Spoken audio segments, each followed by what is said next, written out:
కలకత్తాలో ట్రైనీ డాక్టర్ని రేప్ చేసి దారుణంగా హత్య చేసిన నిందితుని కఠినంగా శిక్షించాలని డిమాండ్ చేస్తూ సూర్యాపేట పట్టణంలో ఐఎంఏ ఆధ్వర్యంలో వైద్యులు, వైద్య కళాశాల విద్యార్థులు కొవ్వొత్తుల ర్యాలీ నిర్వహించారు. ఈ కార్యక్రమంలో వైద్యులు రామ్మూర్తి యాదవ్, రమేష్ నాయకులు మాట్లాడుతూ కలకత్తాలో వైద్యురాలిపై దాడి చేసి హత్య చేయడం అత్యంత దారుణమని, దేశంలో వైద్యులకు రక్షణ లేకుండా పోయిందని అన్నారు. దేశవ్యాప్తంగా వైద్యుల రక్షణ కోసం ప్రత్యేక చట్టం తీసుకుని రావాలని అన్నారు. నిందితుని కఠినంగా శిక్షించాలని, గతంలో తెలంగాణ రాష్ట్రంలో ఇటువంటి సంఘటనలు జరిగినప్పుడు నిందితులను ఎన్కౌంటర్ చేశారని, కలకత్తా సంఘటనలో నిందితుని కాల్చి చంపారని అన్నారు. ఈ కార్యక్రమంలో ఐఎంఏ సూర్యాపేట అధ్యక్షులు డాక్టర్ ఆనంద్, రమేష్, చంద్ర, వైద్యులు, వైద్య కళాశాల విద్యార్థులు పాల్గొన్నారు. బలవంతులు అహంకారులై బలహీనుల మీద చేస్తుంటే సంఘటనలు ఇలాగే ఉంటాయి. నరహంతకులు కర్మజీవుల మీద, కష్టజీవుల మీద కబలించి వేస్తూ ఉంటే ఇలాంటి సంఘటనలే జరుగుతూ ఉంటాయి. ఒకప్పుడు మనందరం వైద్యో నారాయణో హరి అంటాం. అంటే వైద్యుడి దేవుడితో ప్రార్థించే మనం ఇప్పుడు సమాజం వికృత చేష్టల వల్ల వైద్యుడు కనిపిస్తే చాలు వారిని ఎంతో అవమానపరిచే విధంగా చూస్తోంది. ఈ ధోరణి సమాజానికి మారాలి. ఎందుకంటే వైద్యుడు వైద్యం చేయడం ఆపేస్తే ముందుగా మానవ జాతి మనుగడే ప్రశాంతంగా అవుతుంది. అటువంటిది ఒక వైద్య విద్య చదవాలంటే ఎంతో కష్టపడి 8వ తరగతి నుంచి కష్టపడి చదివి ఆ తర్వాత ఎంబీబీఎస్ వచ్చిన ఫస్ట్ ఇయర్ నుంచే, అంటే మన కుటుంబంలో నుంచి వచ్చే ఒక పేద విద్యార్థి ఫస్ట్ ఇయర్ వాళ్ళు మనిషి శవం మీద వాళ్ళు చేస్తున్నప్పటి నుంచి వాళ్ళకి ఒంట్లో మానసిక ఒత్తిడి పెరుగుతుంది.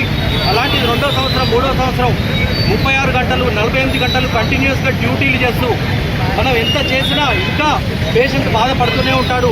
వారి బాధను మనం తీర్చలేకపోయామే. వైద్యుడు పడే బాధ ఎవరు వర్ణించలేనిది. ఆల్రెడీ వైద్యుడు అనేవాడు ఎంతో స్ట్రెస్లో ఉంటే ఇప్పుడు మానవ మృగాల్లాగా కొంతమంది తయారయ్యి వైద్యుల మీద ఎవరిని ఏం చేయలేక సమాజంలో అతి సున్నితమైన మనస్సు గల వైద్యుల మీద వారి ప్రతాపాన్ని చూపిస్తున్నారు. వారు నిజంగా అంత మునగాళ్ళైతే సమాజాన్ని ఉద్ధరించడంలో చూపాలి, కానీ సమాజాని కోసం త్యాగం చేసే వైద్యుల మీద ఇటువంటి అఘాయిత్యాలు చేయటం సమాజానికే మంచిది కాదు. డాక్టర్స్ ప్రొటెక్షన్ యాక్ట్ ఒకటి తీసుకురమ్మని కేంద్ర ప్రభుత్వాన్ని ఎప్పటి నుంచి వేడుకుంటున్నా అది ఎందుకో దీని మీద సీతకన్ను వేసింది. ఇంకా ఎంతమంది డాక్టర్ల ప్రాణాలు బలిగొనాలనుకుంటున్నారో మాకు అర్థం కావట్లేదు. డాక్టర్లు అందరూ వైద్య వృత్తి చేయాలంటేనే ఎంతో భయపడుతున్నారు. ఇకనైనా సమాజం ఒక వైద్యుడిని మీరు ప్రేమించాల్సిన అవసరం లేదు, కొంచెం గౌరవిస్తే చాలు. సమాజంలో మీ చుట్టూ ఉన్న వాళ్ళని వైద్యుడిని గౌరవించమని చెప్పండి. ఒక వైద్యుడు మీ అందరి ప్రాణాల కోసమే పాటుపడుతున్నాడనే విషయం అర్థమయ్యేటట్టు చెప్పండి. ఈ నేషనల్ డాక్టర్స్ ప్రొటెక్షన్ యాక్ట్ తీసుకురావడానికి మా వైద్యులతోటి సమాజం అంతా కూడా చెయ్యి కలిపి మాకు సహాయం చేయమని అందరినీ చేతులు జోడించి మనస్ఫూర్తిగా కోరుకుంటున్నాను.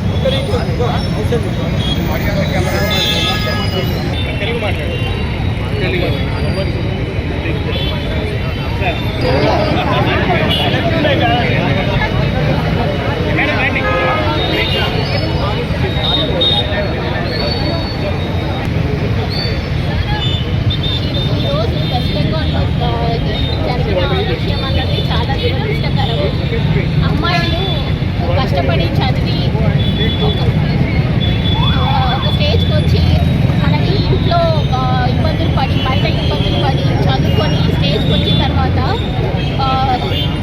హెల్త్ కేర్ సిస్టంలో చూస్తే ఎక్కువ మటుకు లేడీసే, డాక్టర్స్ కానివ్వండి, నర్సింగ్ స్టాఫ్ కానివ్వండి. ఈ హెల్త్ కేర్ సిస్టంలో మనకు సెక్యూరిటీ సిస్టమ్ అన్నది ప్రతి చోట మనం చూస్తున్నాము, అంత సరిగ్గా లేదు. సో ఇటువంటి సెక్యూరిటీ లేకుండా వర్క్ చేయాలి అన్నది అది చాలా దురదృష్టకరం. సో హెల్త్ కేర్ సిస్టమ్ అనే కాకుండా లేడీస్ అందరికీ ఎవరైతే వర్క్ ప్లేస్లో సేఫ్టీ ఉండడం అన్నది చాలా ఇంపార్టెంట్. దీన్ని ప్రభుత్వం చాలా సీరియస్గా పరిగణించి దీనికి డెఫినెట్లీ ఇంకొక సొల్యూషన్ ఇవ్వాలని మేము డిమాండ్ చేస్తున్నాము. సెక్యూరిటీ అన్నది చాలా మస్ట్. దీనికి పేపర్ ఉందా? ఫోన్ చేస్తున్నావు చెప్పండి.